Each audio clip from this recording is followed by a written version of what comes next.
아브라함이 갈대아 우르에서 부름을 받은 것 같이 성도들도 세상에서 하나님의 부름을 받았습니다.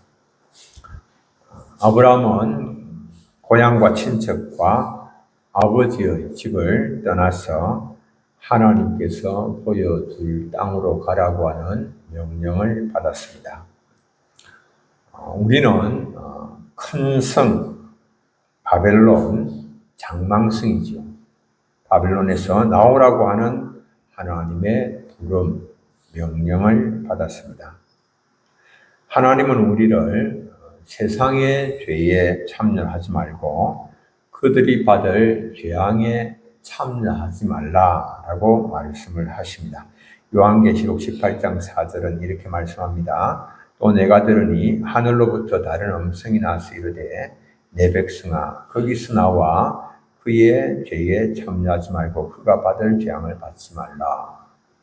그 큰 성 바벨론이 받을 재앙, 세상이 받을 재앙에 참여하지 말고 그 재앙을 받지 말라. 이렇게 말씀을 하고 있습니다. 세상에서 우리가 부름을 받았다라고 하는 것은 세상 밖으로 나와서 이렇게 살라라고 하는 그런 말씀은 아니죠. 세상 밖에서 세상 사람들이 없는 데서 그렇게 살아가라라고 하는 그런 말씀은 아니죠. 세상과 구별된 삶을 살도록 부름을 받았다라고 하는 말씀이죠. 그래서 우리는 세상 속에서 살고 있지만은 세상에서 하나님을 온전히 신뢰하며 하나님과 동행하는 삶을 살아야 됩니다. 아브라함이 하나님의 부르심을 순종하여서 약속의 땅에 들어가서 큰 민족을 이루고 창대케 되기 위해서는 하나님과 동행이 이루어져야 됩니다. 동행. 하나님 약속하셨으니 내가 무슨 짓을 해도 어떻게 살아가도 상관이 없다라고 하는 것이 아니고 하나님의 약속의 성취를 보고자 하는 자는 하나님과 동행하는 삶을 살아야 하는 것이죠. 그래서 난관이 있을지라도 하나님과 동행해야 됩니다. 온전히 하나님을 신뢰하는 가운데 동행을 해야 됩니다. 주님을 향한 신뢰 가운데서 우리가 의지적으로 하나님과 동행하기로 결단하고 동행의 길로 나가야 됩니다. 이건 자연적으로 되는 것이 아니고 우리가 의지적으로 결단하고 나가야 됩니다. 사명을 받은 자가 소명을 따라서 살기 위해서도 마찬가지입니다. 동행을 가로막는 여러 요인들 있습니다. 그것을 극복을 해야 됩니다. 우리가 주님과 동행하려고 그러면 그 가로막는 많은 그런 요소가 있습니다. 중국의 중앙정부였던 중화민국 국민정부와 중국 공산당이 중국 대륙의 패권을 두고 20세기 초반에 두 차례 내전을 벌였습니다. 이를 두고는 우리가 국공내전이라고 그렇게 부릅니다. 미국의 도움을 받아서 중일 전쟁을 치를 때에 이 정부군, 중화민국 국민정부군과 공산군이 같이 합작을 해서 일본 군대를 몰아내는 데 성공을 했습니다. 그러나 그 당시에 압도적 대세를 형성하고 있던 쪽은 장제스의 국민당이었습니다. 우리는 장개석이라고 부르는데 그 장제스의 국민당이었습니다. 당시에 이 장제스는 숭메이링이라고 하는 여인을 만나서 사랑하게 되었고 그녀를 통하여서 예수님을 만나게 되었습니다. 당제스가 이 숭메이링의 권면을 따라서 신앙을 가지고는 그동안 즐겨했던 술과 담배를 완전히 끊어버렸습니다. 중일 전쟁 중에는 날마다 국가를 위하여서 기도했고 신앙의 각오와 결단을 날마다 새롭게 다졌습니다. 전쟁에서 승리하고 난 후에 가장 먼저 그가 한 일은 무릎 꿇고 하나님 앞에 기도하며 감사로 영광 돌리는 일이었다고 합니다. 그리고 그 전쟁의 승리를 하나님께서 주신 것이라고 사람들에게 간증을 했습니다. 그 후에 그는 사람들 앞에서 종종 고백하기를 중국을 기독교 국가로 만들고 싶다라고 하는 자신의 바람을 표현을 했다라고 하는 겁니다. 그런데 그 소원 누가 주셨을까요? 그런 소원 하나님께서 주시겠죠. 그를 부르신 하나님께서 그의 마음에 그런 대단한 소원을 심어 주신 것이죠. 하나님은 부르신 사람에게 소원을 두고 행하게 하십니다. 빌립보서 2장 13절에 이런 말씀이 있습니다. 함께 한번 읽어볼까요? 너희 안에서 행하시는 이는 하나님이시니 자기의 기쁘신 뜻을 위하여 너희에게 소원을 두고 행하게 하시나니. 아멘. 하나님은 자기의 기쁘신 뜻을 위하여 사람들의 마음에 소원을 주신다. 소원을 품고 그대로 행하게 하신다라고 하는 말씀이죠. 자, 그때 하나님께서 그 주신 소원을 마음에 붙잡고 그리고 주님과 동행하며 주님의 인도하심을 따라서 그 소원을 이루어 갔다라고 할 것 같으면 오늘 세계 역사가 얼마나 많이 달라져 있겠습니까? 그런데 그런 소원에도 불구하고 당시 국민당 정부는 총체적으로 부패하였고 인플레로 인한 경제 붕괴를 수습하지 못하였고 그리고 민심을 잃어버리고 대만으로 쫓겨나 버리고 말았다라고 하는 것입니다. 하나님께서 주신 소명을 감당하기 위해서는 어려움이 있을지라도 계속적으로 하나님과 동행해야 됩니다.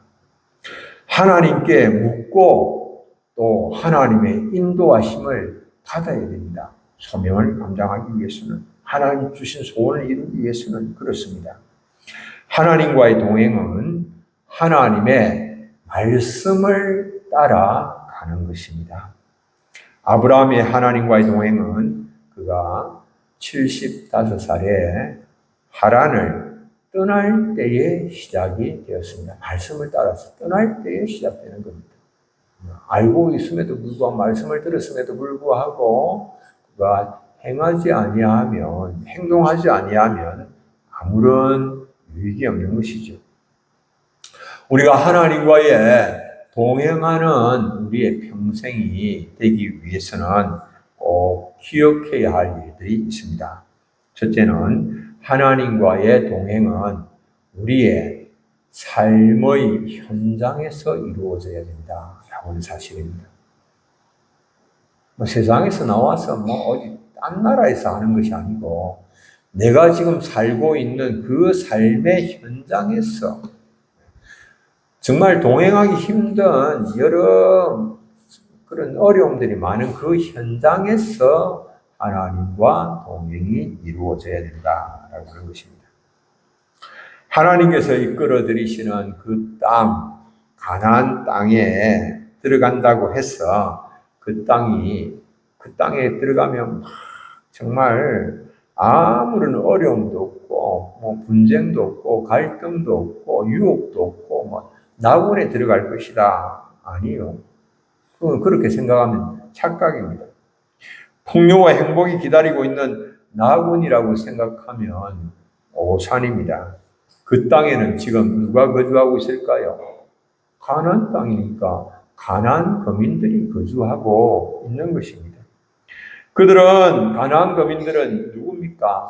함의 후예입니다. 그들은 우상 숭배에 깊이 빠져 있는 자들이고 배타심이 강한 족속들이고, 당연히 아브라함이 자신과 함께한 사람들과 더불어서 그 가나안 땅에 들어갔을 때에 갈등할 수밖에 없었고 다툼을 피할 수가 없는 그런 일이었다라고 하는 겁니다. 아브라함 그곳에서 가나안 땅을 자신의 후손들에게 하나님께서 주시리라고 하는 그 약속을 받았습니다.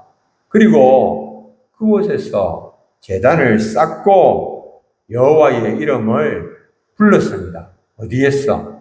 가나안 땅에서.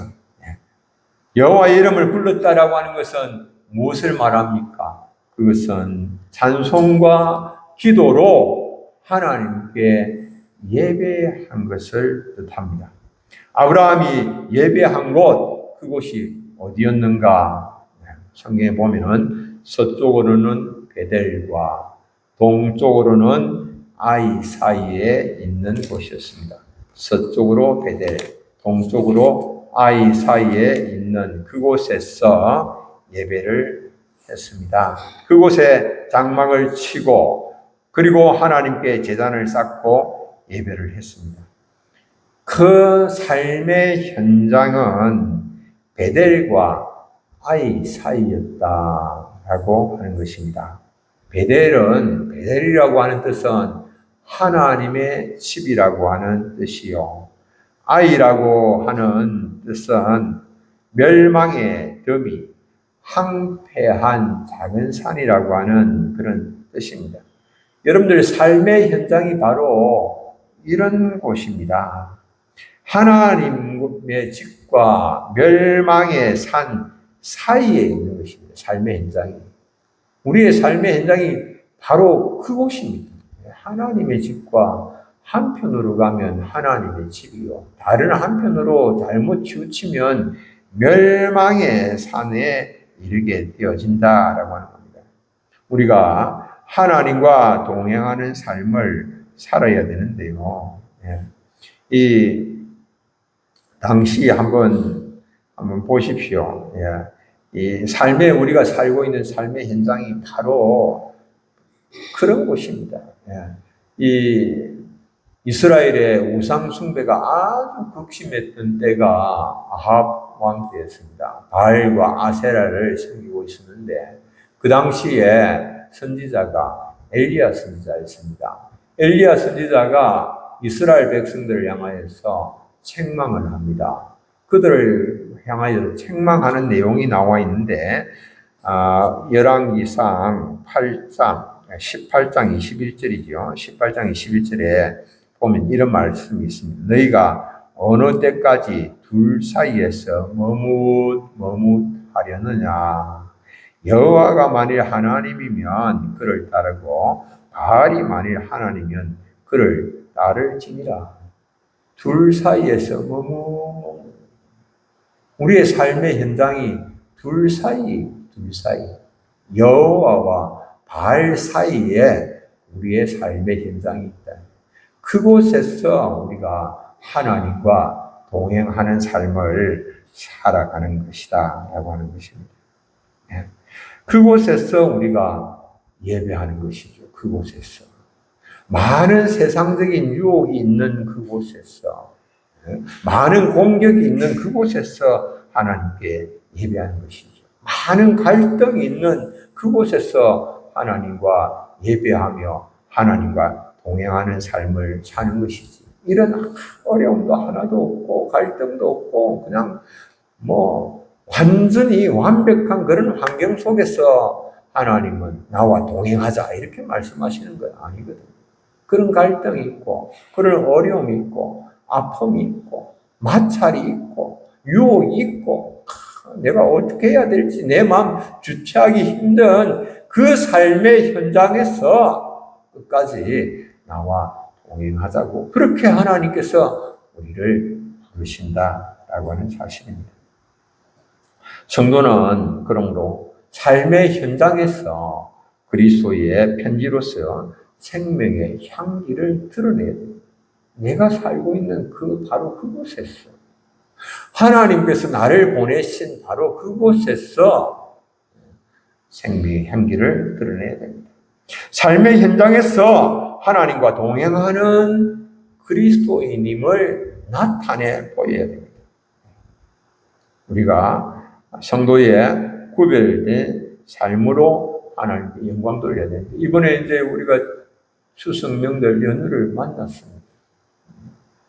친척들을 만나고 친지들을 만납니다. 만나면 참 우리가 안타깝지만 즐거움도 있지만 또 때로는 마음도 상하고 갈등도 하죠.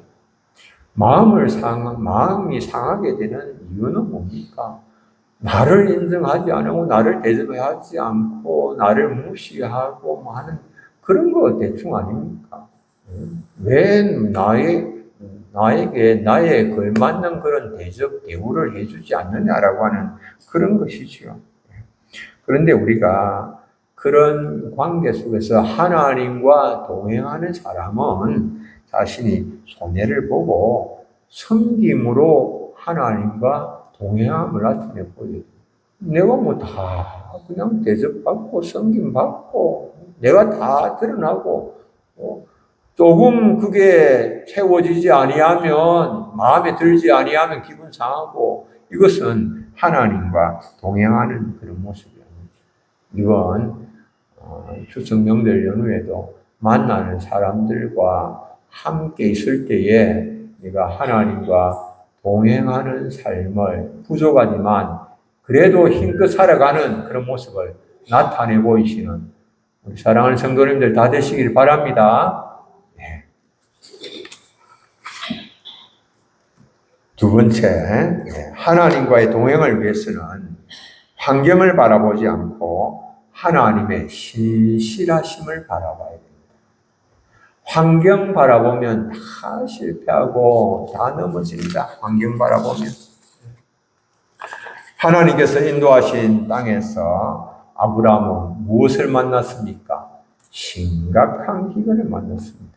하나님께서 인도하셨는데 왜 이런 일이 일어날까요? 그 땅에서 거하기가 너무 이제 어려웠습니다. 그래서 어려움을 타개하기 위해서 아브라함이 깊이 생각했습니다. 골똘하게 생각했습니다. 근데 뭐 그 생각에, 사람의 생각에서 무슨 그런 선한 것이 나오겠습니까? 깊이 생각하고 스스로 결정을 했습니다. 애굽에 거주하기로 하고, 애굽에 가서 이 기근의 문제를 극복을 해야 되겠다. 그리고는 애굽으로 내려갔습니다. 하나님께서 보여주신 땅이요, 하나님께서 인도하신 땅임에도 불구하고 어려움이 있다고 해서 하나님께 묻지도 아니하고 그냥 자기 생각에 따라서 그곳을 버리고 떠나버리고 말았다라고 하는 사실입니다. 참 안타깝죠. 기근은 하나님의 통제 밖에 있는 거 아닙니다. 기근, 그것은 하나님께서 오히려 사용하시는 하나의 도구입니다. 이때 기근이라고 하는 것은 하나님께서 아브라함의 믿음을 시험하시기 위하여서, 테스트하시기 위하여서 사용하신 도구였습니다. 기근은 아브라함의 믿음을 한번 얼마나 하나님을 온전히 신뢰하고 있는가, 어려움이 있을지라도 끝까지 하나님과 동행할 수 있겠는가, 그것을 하나님께서 한번 확인하신 그런 것이죠. 하나님은 기근이 밀어닥친다고 하더라도 하나님의 선하심에 대하여서 흔들림 없는 그런 믿음을 원하시죠. 우리에게도 마찬가지입니다. 우리가 막 살아가는데 너무너무 힘들고 어려운 그런 환경을 만난다고 하더라도 하나님께서 우리에게서 확인하고자 하시는 것은 그런 어려움 가운데서도 온전히 하나님을 신뢰하면서 끝까지 하나님과 동행하는 믿음의 길을 걸어갈 수 있는가? 그것 하나님께서 점검을 하시는 것이지. 아브라함은 기근이라고 하는 환경에 눌림을 당하여서 전능하신 하나님의 신실하심을 바라보는데 실패해버리고 말았습니다. 안타깝습니다. 하나님을 의지하지 못하였습니다. 하나님의 선하신 손길의 도움과 인도를 믿음으로 간구하지 못하였습니다. 기근이 들었을 때에 아브라함은 하나님과 더불어서 어떤 논의도 하지도 아니하였고 인도하심을 구하지도 아니하였고 그저 육적인 지혜에 이끌려서 살아계신 하나님께로부터 오는 그런 구원보다도 인간적인 수단과 도움을 받는 그래서 위기를 벗어나는 그 길을 택한 것이죠. 참 이게 보면요, 이 고향과 친척들과 부모의 집을 떠나는 그 엄청난 일, 그것을 떠나서 약 480km를 이동을 하여서 하는 그것은 정말 아브라함이 행했거든. 하나님의 말씀에 의지하여서 여행을 했거든. 떠났거든. 결단을 했거든. 그런데 기근의 때에 하나님을 온전히 의지하는 것, 그것은 실패를 해버리고 만 겁니다. 세상적인 그런 필요를 공급받는 그 일에는 하나님을 의지하는 그것에는 실패를 해버리고 만 것이죠. 하나님의 자녀들의 믿음의 현주소가 어려움을 만날 때에 어디인가 이게 드러납니다. 많은 사람들이 신앙생활을 하면서 영혼의 문제, 구원의 문제에 대하여서는 하나님을 신뢰를 합니다. 우리의 구원은 하나님께 달려있지. 하나님 신뢰하죠. 그런데 세상적인 필요의 공급에 대하여서는 하나님 신뢰하지 못합니다. 이거는 내가 어떻게 공급을 해야 되지? 내가 인간적인 그런 수단 방법을 내가 찾아야 되지. 이게 우리의 믿음의 현주소입니다. 슬프지만 나의 세상적인, 육적인 그런 필요, 그것은 하나님의 능력과는 상관이 없는 것처럼 생각하는 경우가 많다라고 하는 거죠. 애국으로 내려가는 거 굉장히 조심을 해야 됩니다. 세상과 짜가는 것, 그것은 하나님과 원수되는 일일 경우가 참 많습니다. 애국으로 내려가는 것은 무익한 일입니다. 시간 낭비입니다. 아브라함에게서 보십시오. 많은 시간을 허비를 하고 많은 수고를 했지만은 그러나 그 결과는 부끄러움과 수치를 당하는 일이었고 그리고 자신의 아내 사라의 마음에 깊은 그런 상처를 남기고 말았습니다. 애국으로 내려갔을 때에 아브라함은 큰 민족을 이루는 것은 고사하고 가정도 제대로 지킬 수가 없어서 가정이 정말 깨뜨려질 뻔한 그런 위기를 만난 거예요. 이 큰 민족을 이루리라고 하나님께서 큰 민족을 이루게 되리라고 하는 그런 약속을 주셨는데 그 약속을 받고는 자기 가정 하나도 지키지 못하고 깨뜨려질 뻔한 그런 위기를 만나는 그것이 아브라함이 깊이 생각하고 애국으로 내려간 것의 결과다라고 하는 것입니다. 여러분들 애국으로 내려가는 것이 얼마나 무익한 그런 일입니까? 당시 사라의 미모는 거의 국제급이었습니다. 세계적인 그런 미모였습니다. 딱 한 번 첫눈에 봤다 그러면 사람들이 그냥 다 칭송을 합니다. 칭송을 막. 정말 하나님을 본 듯이 그렇게 칭송을 하는 그런 미모였습니다. 그러니 아브라함이 완전히 정신이 나갔습니다. 겁이 났습니다. 그래서 애굽 사람들이 자신을 죽이고 아내를 취할 것을 두려워하여서 사라에게 누이라고 소개하여서 자신의 생명이 좀 보존되게 해달라고 요청을 했습니다. 바로의 고관들이 사례를 보고는 완전히 바로 앞에서 침이 마르도록 하나님을 칭송하듯이 그렇게 칭송을 했습니다. 바로도 바로 보고는 한눈에 반했습니다. 그리고 바로 그 사례를 궁정으로 이끌어들였고 자신의 후궁으로 삼아버리고 맙니다.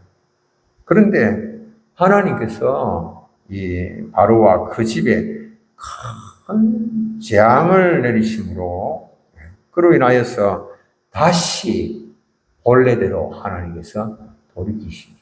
완전히 깨진 거나 마찬가지예요. 빼앗겼죠. 아내를 빼앗긴. 하나님께서 다시 돌이킴으로 말미암아서 아브라함은 그가 떠났던 곳으로 다시 돌아오게 됩니다. 참 희한합니다. 성경 이 창세기 13장 3절 4절에 보면 3절 4절에 그가 네게브에서부터 길을 떠나 베델에 이르러 베델과 아이 사이 곧 전에 장막 쳤던 곳에 이르니 우리가 앞에서 봤죠. 베델과 아이 사이에서 장막 치고 그곳에서 제단을 쌓고 하나님 여호와 이름을 불렀는데 다시 4절 그가 처음으로 제단을 쌓은 곳이라 그가 거기서 여호와 이름을 불렀더라. 다시 그 자리로 돌아왔다라고 하는 겁니다. 회개하고 그가 처음 일을 행했습니다. 여호와의 이름을 불렀습니다. 하나님을 향한 신뢰를 이제 회복하고는 찬송과 기도 가운데 하나님께 예배로 영광을 돌린 것이죠.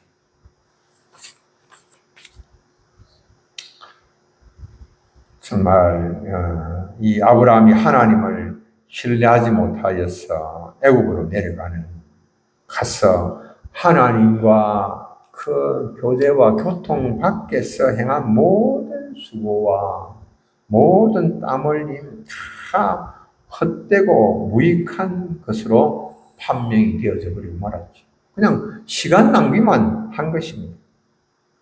하나님께서 불로 그 공적을 시험하실 때는 나무와 건초와 그루터기 더미와 같이 다 타고 없어질 것들입니다.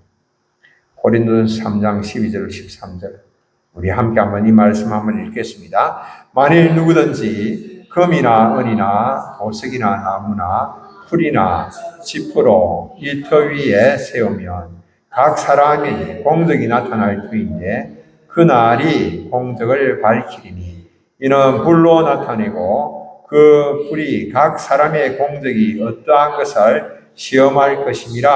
아멘.